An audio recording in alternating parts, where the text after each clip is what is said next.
Baik pemirsa, puluhan ibu rumah tangga sedesa Dangin Purikau mengikuti pelatihan tata rias atau beauty class yang diberikan langsung oleh Tirtaning Bali Salon dan Wedding.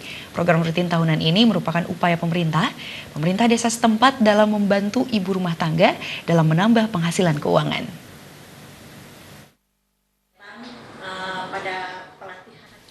Pelatihan tata rias ini merupakan kelanjutan dari kegiatan program kegiatan tahun lalu yang diselenggarakan oleh tim penggerak PKK Desa Dangin Purikau Denpasar.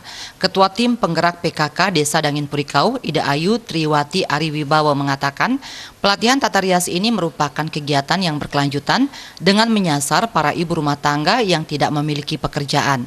Sementara tema yang diangkat pada pelatihan tata rias kali ini adalah merias diri sendiri, yakni dari make up dasar hingga tata rias rambut baik untuk kegiatan kondangan maupun sanggul Bali. Kedepannya diharapkan kegiatan serupa dilaksanakan setiap tahun untuk meningkatkan pendapatan keluarga melalui tata rias. Ditambahkannya pelatihan tata rias kali ini menghadirkan narasumber dari Tirtaning Bali Wedding karena kualitas yang diberikan sesuai dengan harapan dan mampu diaplikasikan langsung oleh ibu rumah tangga dalam diri sendiri. Pelatihan tata rias kali ini kita bekerja sama dengan Tirtaning Bali Wedding.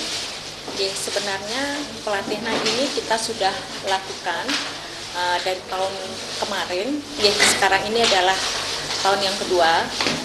Jadi ternyata dari melihat pengalaman kemarin itu minat ibu-ibu sangat antusias ya untuk diadakan lagi pelatihan tata rias Iki.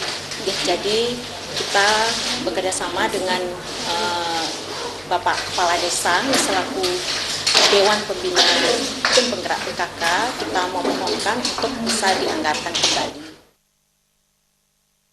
Perbekal Desa Dangin Purikau, Ida Bagus Ariwibawa mengatakan melalui pelatihan tata rias ini diharapkan para ibu rumah tangga yang ingin serius menggeluti bidang tata rias mampu diaplikasikan langsung di masyarakat dengan membuka salon ataupun jasa merias sehingga setidaknya mampu membantu perekonomian keluarga. Dan tentunya ini menjadi bekal juga ibu-ibu seandainya ingin ada usaha seperti salon nantinya dan seterusnya. Yang pasti dengan kegiatan ini kami sangat berterima kasih kepada para ibu-ibu dan inilah tujuan kami di desa menyertakan ibu-ibu di dalam semua kegiatan yang ada di desa. Pelatihan tata rias ini dilaksanakan selama 5 hari, yakni dari tanggal 20 hingga 24 Mei 2019. Jaya Kusuma, Bali TV.